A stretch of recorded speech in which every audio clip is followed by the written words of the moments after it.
இரட்சகருமாய் இருக்கிற இயேசு கிறிஸ்துவின் இனிய நாமத்தில் க்ளோரி டு வாழ்த்தி தேங்க்யூ வரவேற்கிறேன். 2 தீமோத்தேயு புத்தகம் 2ஆம் அதிகாரம் 13ஆம் வசனம்.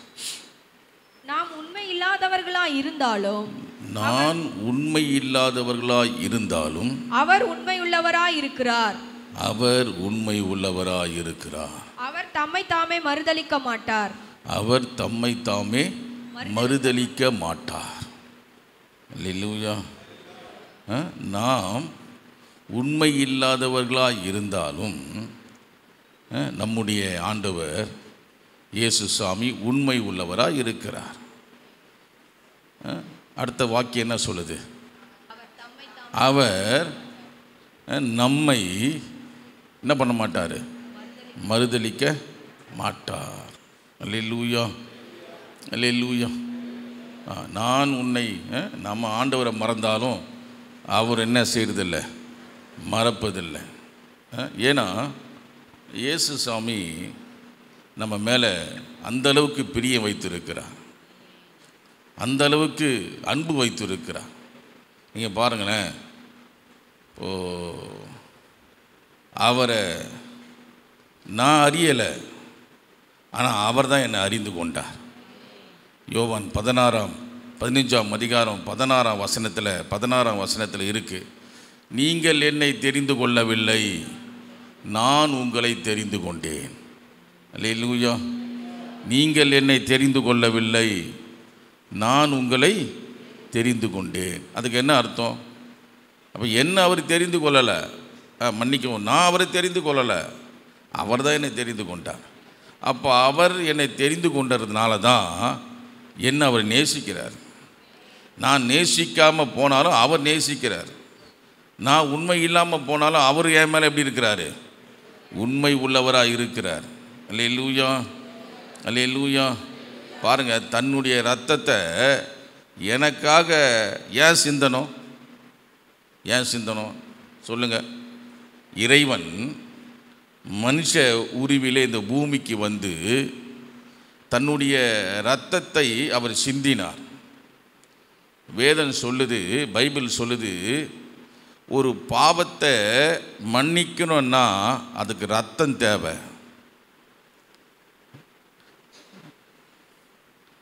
ரத்தம் இல்லாமல் மீட்பு இல்லை. இதனால்தான் பழைய ஏற்பாட்டில் பைபிளில் ஆட்டு ரத்தத்தை வெட்டி தன்னுடைய பாவங்களை என்ன பண்ணாங்க? பரிகரித்தாங்க. கோழியை வெட்டி அந்த ரத்தத்தை என்ன பண்ணாங்க? பரிகரித்தாங்க. இதுதான் நம்ம செஞ்சிட்டு இருந்தோமா இல்லையா? ஆடை போய் படி கொடுத்து என்ன பண்ணுவோம்? அங்கே இருக்கிற பூசாரிக்கிட்ட கொடுத்து என்ன பண்ணுவோம்? தெளித்து அந்த பாவத்தை பரிகரிக்கிறோம். இப்போது ஆட்டு ரத்தம், கோழி ரத்தம், பறவை ரத்தம்லாம் அது அந்தளவுக்கு பரிசுத்தம் இல்லை. அதனால் பார்த்தாரு, நான் நேசிக்கிற என் மனுஷனை நான் மீட்க போகிறேன். நான் என்ன பண்ண போகிறேன்? மீட்க போகிறேன். இங்கே ஒரு பரிசுத்த ரத்தம்தான் பாவத்தை என்ன பண்ண முடியும்? கழுவ முடியும். அதுக்கு தான் இந்த ரீக் யத சாம அதர்வனன்னு பழைய வேதம் இருக்குது. இந்த பைபிள் அது பழைய வேதம். அந்த வேதத்தில் ஒரு வார்த்தை இருக்குது, பிரஜாபதி. என்ன பதி? பிரஜாபதி. அந்த பிரஜாபதி உடைய ரத்தம்தான் மீட்பு உண்டுன்னு ஏற்கனவே நம்முடைய பழைய முன்னோர்கள் எழுதி வச்சிருக்கிறாங்க. பிரஜாபதி யார்? அவர் கன்னியாக இருப்பார், திருமணம் ஆகாதவர். அந்த பரிசுத்த ரத்தம்தான், பிரஜாபதியுடைய ரத்தம்தான் மனுஷனுடைய தவறை மன்னிக்கக்கூடியது, மனுஷனுடைய இருளை நீக்கக்கூடியது, மனுஷனுடைய சாபங்களை போக்கக்கூடியதான் இந்த பிரஜாபதியாக இருக்கிற. இப்போ பிரஜாபதி யார் அப்படின்னு தேடி பார்த்தா நம்ம பைபிள் இருக்குது, அவர் நசிரேயன் விருதம். இந்த பிரஜாபதிக்கு நம்ம பைபிளில் என்ன சொல்கிறோம்? நசிரேயன். இப்போ நசிரேயன்னா அவர் திருமணமாகாமல் தன்னை கன்னியாகவே தன்னை கன்னியாகவே கடவுளுக்கு ஒப்பு கொடுத்து இருக்கிறவர். நீங்கள் பார்த்தீங்கன்னா சில நபர்கள் என்ன பண்ணுவாங்கன்னா வீட்லேயே கடவுளுக்குன்னு ஒப்பு கொடுத்துருவாங்க. அவங்க திருமணம்லாம் பண்ண மாட்டாங்க, அவங்க கோயிலே இருப்பாங்க. அதுதான் கன்னியாகவே ஒப்பு கொடுத்து. ஏன்னா அது பரிசுத்த ரத்தம் தான் எதை கழுவணும்? பாவத்தை போக்கக்கூடியது. அதற்கு நம்ம உலகத்தில் இருக்கிற ஒரு நபர் போதாதா அப்படி ஒரு கேள்வி வருது. நம்ம எல்லாருமே பைபிள் சொல்லுது 51ஆம் சங்கீதத்தில் 5ஆம் வசனம், பாவத்தில் கர்ப்பம் தரிக்கப்பட்டோம். இந்த பூமியில் பிறந்த எல்லாருமே பாவத்தில் தான் பிறந்தன்னு பைபிள் சொல்லுது. அப்போ பாவத்தில் பிறந்த ஒரு நபருடைய ரத்தம் இன்னொருடைய பாவத்தில் இருக்கிற மனுஷனை மீட்க முடியாது. அப்போ ஒரு பரிசுத்த தேவை. அப்போ நீங்கள் கேட்கலாம், இயேசு சாமி மட்டும் மரியாள் வயிற்றில் பிறக்கலையா அப்படின்னு கேட்கலாம். நீங்கள் மத்தேயு 1ஆம் அதிகாரம் 18ஆம் வசனம் வாசித்தீங்கன்னா, அவர் மரியாள் வயிற்றில் தான் கருவில தான் பிறந்தார். ஆனால் மரியாளோட எந்த புருஷனை இணையலை. இப்போ நான் எங்கள் அப்பா அம்மா இணைந்து நான் பிறந்தேன். எங்கள் அம்மா மட்டும் என்னை பெற்றெடுக்கலை. ஆனால் இயேசு சாமி மட்டும்தான் தனித்துவம், யூனிக் அப்படின்னுவாங்க ஆங்கிலத்தில், தனித்துவமானவர். இந்த தனித்துவம் எங்கே உண்டாகுதுன்னா அவருடைய தாயார் கன்னி மரியாள் யோசேப் என்கிற நியமிக்கப்பட்ட ஒரு நபரோடு சேரத்துக்கு முன்னாடியே இயேசு சாமி கருவிலே உருவாகிவிட்டார். அப்படி தான் இருக்கும் பைபிளில். நீங்கள் மத்தேயு 1ஆம் அதிகாரம் 18ஆம் வசனம் வாசித்தீங்கன்னா, மரியாள் மேலே பரிசுத்த ஆவியானவர் தங்கினார். மரியாளுடைய கருவிலே பரிசுத்த ஆவி என்ன ஆனார்? கருவாய் உருவாகினார். அப்போ யோசேப்பு என்ன ஆகலை? இணைக்கப்படலை. இப்போ நீங்கள் எல்லாம் கணவன் மனைவி பெற்றோர்களாக இணைக்கப்பட்டு பிறந்தோம். அதுக்கு தான் தாவீது சொல்வார், நம்ம பிறப்பே எப்படி பிறந்திருக்கிறோம்? பாவத்தில். பாவம் செய்கிறதுனால பாவி இல்லை, நம்ம பாவத்தில் தான் பிறந்தோம். அப்போ பாவத்தில் பிறந்திருக்கிற நமக்கு ஒரு விமோச்சனம் தேவை, ஒரு பரிகாரி தேவை. அந்த பரிகாரத்தை நமக்கு கொடுப்பதற்கு தான் என் ஆண்டவராக இயேசு கிறிஸ்து இறைவனாக இருந்த அவர் மனித உருவிலே மரியாள் என்கிற அந்த பெண்ணுடைய வயிற்றிலே கருவிலே உருவாகி தெய்வத்தின் வல்லமையால் உருவாகி வெளியே வந்தார். அவர்தான் பிரஜாபதி, அவர்தான் பரிசுத்தர். பரிசுத்த ரத்தம்தான் என் பாவத்தை கழுவியது, என் சாபத்தை கழுவியது, என் வியாதியை போக்கியது. வேதத்தில் எழுதப்பட்டிருக்கிறது, தேங்க்யூல்லா, மத்தேயு 8:17, அவர் தாமே நம்முடைய பலவீனங்களை ஏற்றுக்கொண்டு நம்முடைய நோய்களை சிலுவையிலே சுமந்து விட்டார். அல்லேலூயா, அல்லேலூயா, அல்லேலூயா. நீங்கள் சுமக்க வேண்டிய பிரச்சனைகளை ஏற்கனவே 2023 ஆண்டுகளுக்கு முன்பதாக என் ஆண்டவராக இயேசு கிறிஸ்து சிலுவையிலே சுமந்து விட்டார். அல்லேலூயா, அல்லேலூயா. இன்றைக்கு மனிதர்கள் புண்ணியத்தை தேடி எங்கெங்கே போய் கொண்டிருக்கிறாங்க. அது காரணம் என்னன்னா, அவர்களுடைய எண்ணமும் சிந்தையும் அப்படி தான் இருக்குது. ஆனால் ஆண்டவர் சொல்கிறாரு, தேங்க்யூல்லா, வருத்தப்பட்டு பாரம் சுமக்கிறவர்களே. இப்போ வருத்தப்பட்டு பாரம் சுமக்கிறவங்களாம் எங்கெங்கே தேடி போயிட்டு இருக்கிறாங்க. ஆனால் என் ஆண்டவராக இயேசு கிறிஸ்து சொல்கிறாரு, வருத்தப்பட்டு பாரம் சுமக்கிறவரே, நீங்கள் எல்லாரும் என்கிட்ட வாங்க, நீ நினைக்கிற ஆறுதலை நான் தருவேன், நீ நினைக்கிற இளைப்பாறுதலை நான் தருவேன். அல்லேலூயா. வேதத்தில் அப்படி தான் எழுதப்பட்டிருக்கு. மத்தேயு 11ஆம் அதிகாரம் 29ஆம் வசனத்தை வாசித்த 28, 29 நீங்கள் வீட்டில் போய் வாசித்து பாருங்கள். நான் உங்களுக்கு இளைப்பாறுதல் தருவேன். அல்லேலூயா, அல்லேலூயா. ஆமாம், எங்கள் வாழ்க்கையில் எங்கள் பெற்றோர்களுக்கு ஆண்டவர் விடுதலை கொடுத்தனால தான் நாங்கள் ஏசப்பா பிள்ளையாக மாறிட்டோம். நாங்களும் ஒரு இந்து பாரம்பரிய இந்து பக்தர்கள், ரொம்ப மூர்க்கத்தனமான பக்தர்கள். எங்கள் தாத்தாலாம், எங்கள் பெரியப்பாலாம் ஒரு கோவில் தர்மகத்தா. ஆமாம், பயங்கர வைராக்கியமானவர்கள். ஆனால் எங்கள் தாயாருக்கு வந்த பிரச்சனையை யாராலும் மாற்ற முடியலை. தேங்க்யூல்லா, இயேசு சாமி மாற்றினார். அல்லேலூயா. நீங்கள் நம்பினீங்கன்னா இன்றைக்கும் அவர் உங்களை விடுதலை கொடுக்க அவர் வல்லவராக இருக்கிறார். அல்லேலூயா.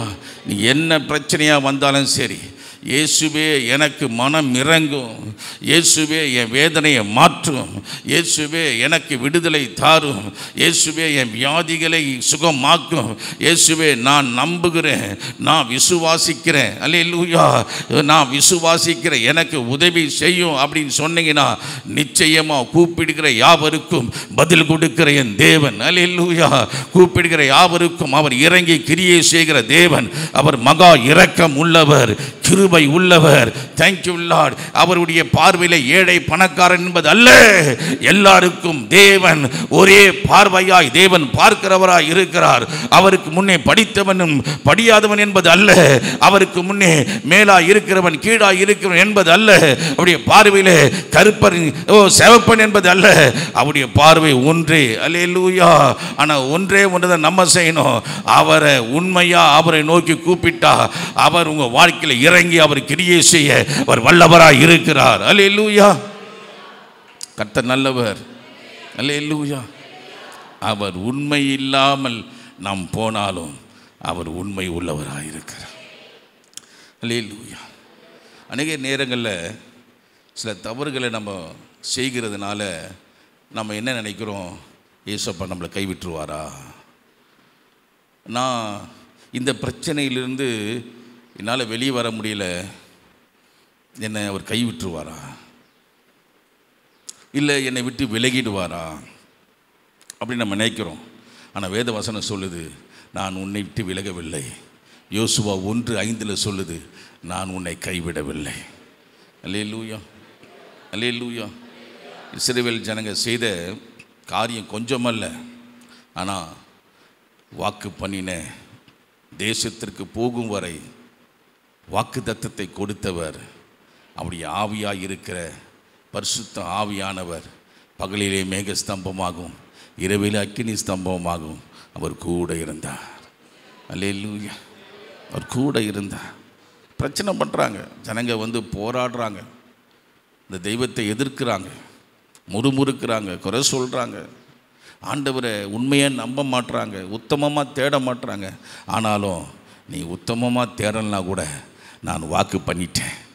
அல்லேலூயா, அல்லேலூயா. எபிரேயர் 10:23 சொல்லும், வாக்கு தத்தம் பண்ணினவர் உண்மை உள்ளவர், வாக்கு தத்தம் பண்ணினவர் உண்மை உள்ளவர். நீ நீ என்னை எதிர்க்கிறதுனால என் வாக்கு தத்தம் மாறிடாது, நீ முறுமுறுக்கிறதுனால என் வாக்கு தத்தம் மாறிடாது, நீ உண்மை இல்லாமல் போகிறதுனால என் வாக்கு தத்தம் மாறிடாது. உனக்காக இல்லை, நான் கொடுத்த வாக்கு தத்தத்திற்காக. அல்லேலூயா.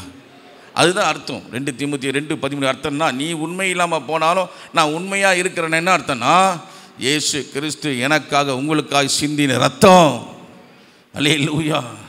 ஆமாங்க, இயேசு கிறிஸ்து தன்னுடைய ரத்தத்தை எனக்காய் ஊற்றினார்.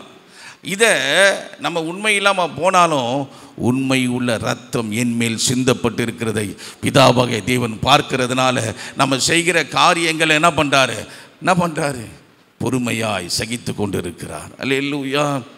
வாக்குத்தத்தம் பண்ணினவர் உண்மை உள்ளவர், உண்மை உள்ளவர், மாறவே மாட்டார். ஆனால் காலம் நம்ம கொஞ்சம் அவரை டிஸ்டர்ப் பண்ண காலம் தள்ளி போயிட்டுருக்கோம்.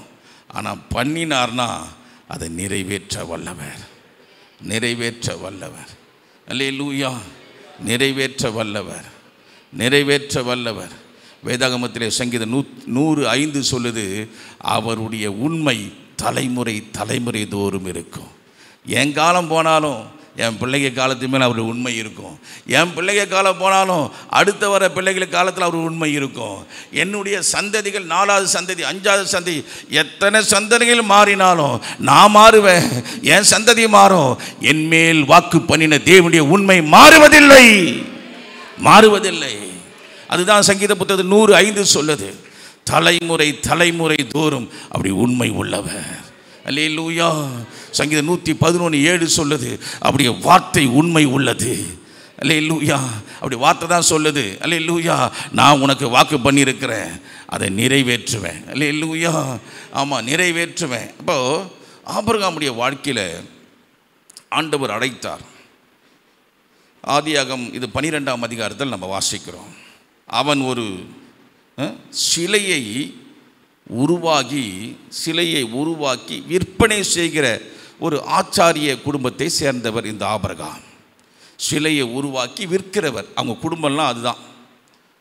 அந்த குடும்பத்தில் இருந்தவர் தான் ஆபிராம்.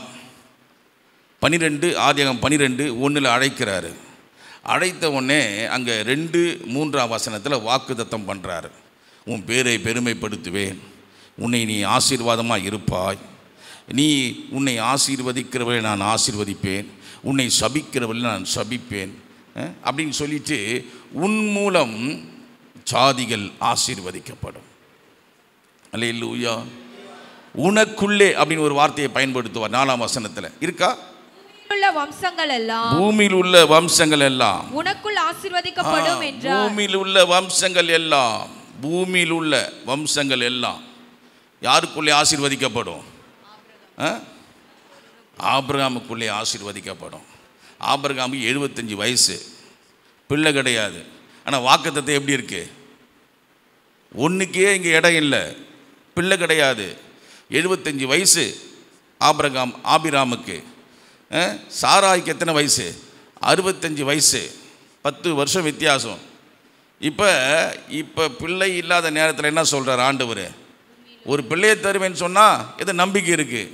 ஆனால் இவர் என்ன சொல்கிறாரு? உனக்குள்ளே பூமியில் இருக்கிற சந்ததிகள் எல்லாம் என்ன பண்ணும்? ஆசீர்வதிக்கப்படும். அல்லேலூயா, அல்லேலூயா. உடனே ஆபிரகாம் என்ன பண்ணிட்டார்? அடுத்த வசனத்தில் இருக்கும், அவர் வெளியே வந்துட்டார். கூப்பிட்ட உடனே வந்துட்டார். கானானுக்கு போயிட்டார். போய் சேர்ந்துட்டாங்க. 7ஆம் வசனத்தில் 12-7ஆம் வசனம் சேர்ந்துட்டாங்க. 8ஆம் வசனத்தில் ஒரு பலிபீடத்தை கட்டுறார். கட்டின உடனே அங்கே ஒரு பஞ்சம் உண்டாகுது. பஞ்சம் உண்டான உடனே எகிப்துக்கு 10ஆம் வசனம் எகிப்துக்கு போயிடுறாங்க.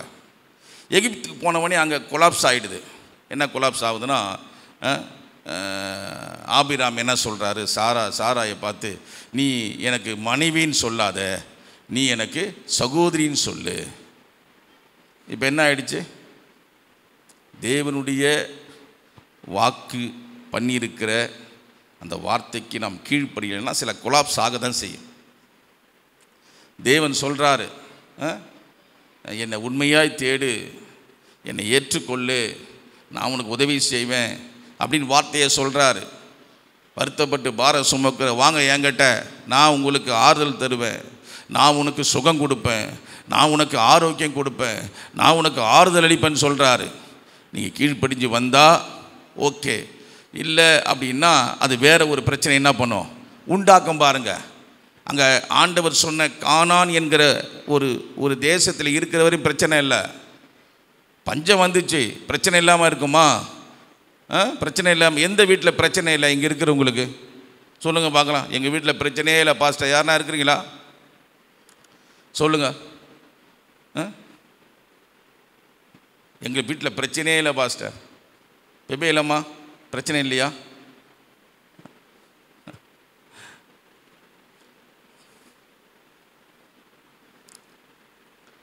பிரச்சனை, ஏதாவது ஒரு பிரச்சனை, வீட்டுக்கு வீட்டு வாசற்படி பிரச்சனை இல்லாமல் வீடு கிடையாது. எல்லா வீட்டிலும் சில பிரச்சனைகளுக்கு தான் செய்யுது. அப்போ பிரச்சனை வந்துடுச்சு, பஞ்சம் வந்துடுச்சுன்னு உடனே என்ன பண்ணிட்டாரு?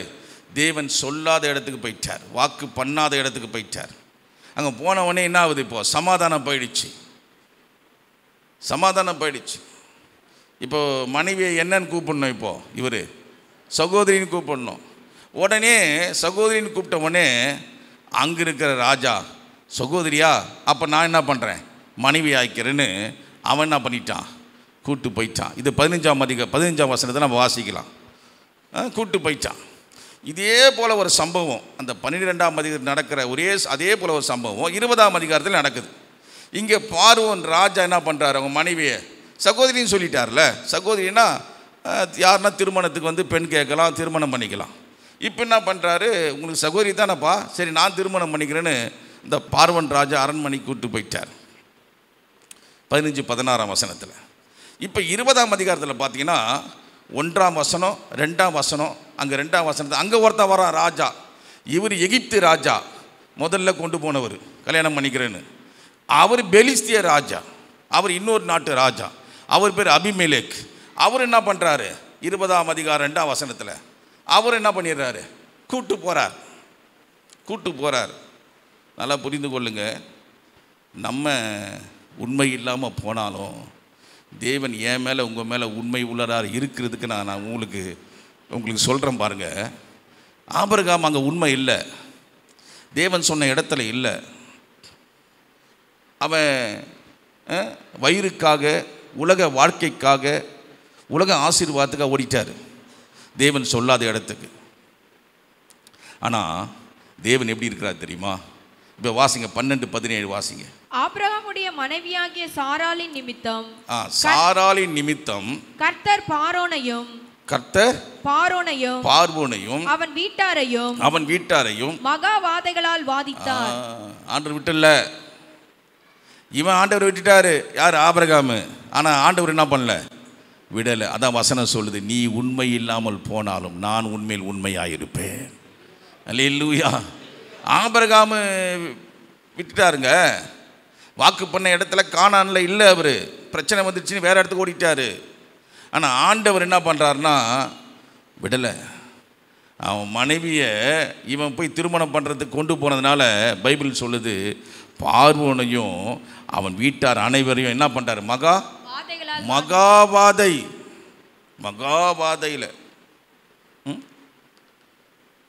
மகாவாதையில் வாதித்தார்.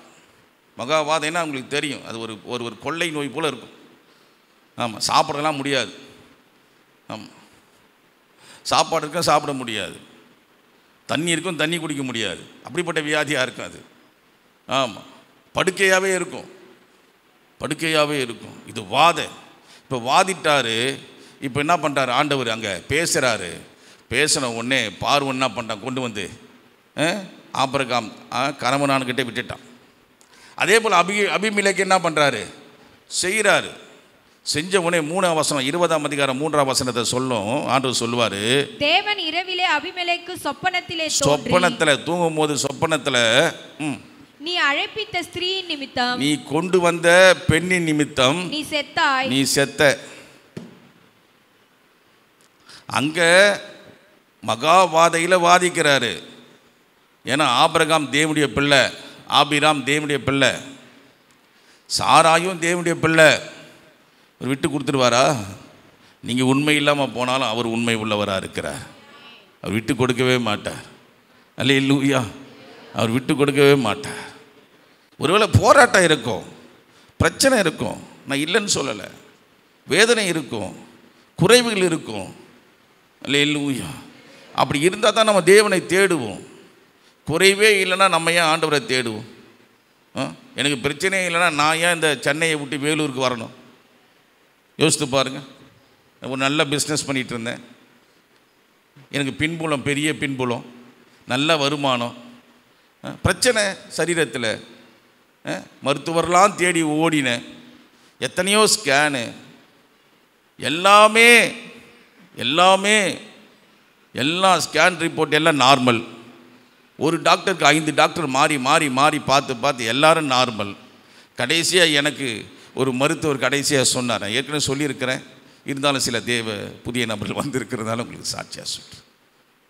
கடைசியாக ஒரு டாக்டர் சொன்னார், உங்களுக்கு எல்லாம் நார்மலாக இருக்குது, நீங்கள் மனத்தத்துவ டாக்டர்கிட்ட போய் என்ன பண்ணுங்கள் பாருங்கள், மனம்தான் பாதிக்கப்பட்டிருக்கு, சரீரம் நல்லா இருக்குது. எது பாதிக்கப்பட்டிருக்கு? மனநிலை தான் பாதிக்கப்பட்டிருக்கு. மனத்தத்துவ டாக்டர்கிட்ட போய் போங்க அப்படின்னார். அல்லேலூயா. இப்போ பிரச்சனை வரனால தான் மனுஷன் என்ன பண்ணுறான்? தேவனை தேடுறான். பிரச்சனை வராமல் இருக்காது. இங்கே ஆண்டவர் ஆபிரகாமுக்கு உண்மை உள்ளவராக இருக்கிறாரு. காரணம் என்னன்னா, அவர் வாக்கு பண்ணியிருக்கிறார். ஆபிரகாமுக்கு வாக்கு பண்ணியிருக்கிறார். உன்னுடைய சந்ததி நான் ஆசீர்வதிப்பேன். அப்போ சந்ததினா யார் மூலியமாக வரணும்? சாராள் மூலியமாக தான் வரணும். இப்போ சாரா இன்னொருத்தர் திருமணம் பண்ணிங்கன்னா எப்படி வரும்? ஆபிரகாம் வித்து சாராய் மூலம் வெளியே வர்றது தான் தேவன் நியமிக்கப்பட்டது, வாக்கு பண்ணப்பட்டது. இப்போ இன்னொருத்தர் கூட்டு போய் கல்யாணம் பண்ணிட்டா அது அசுத்தமாயிடுமே, தேவனுடைய வாக்கு மீறிடுமே. அப்போ தேவன் உண்மை இல்லாமல் போயிடுவார். அதற்காகவே தேவன் இறங்குகிறார்.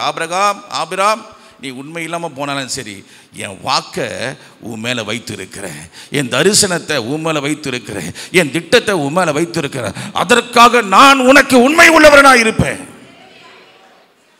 உண்மை உள்ளவனா நான் இருப்பேன். இருக்கிறாரு பாருங்க. 12ஆம் அதிகாரத்தில் பேசுகிறாரு. எல்லாருக்கும் வாத. உடனே பார்வோன் புரிஞ்சுக்கிட்டான் பிரச்சனையை.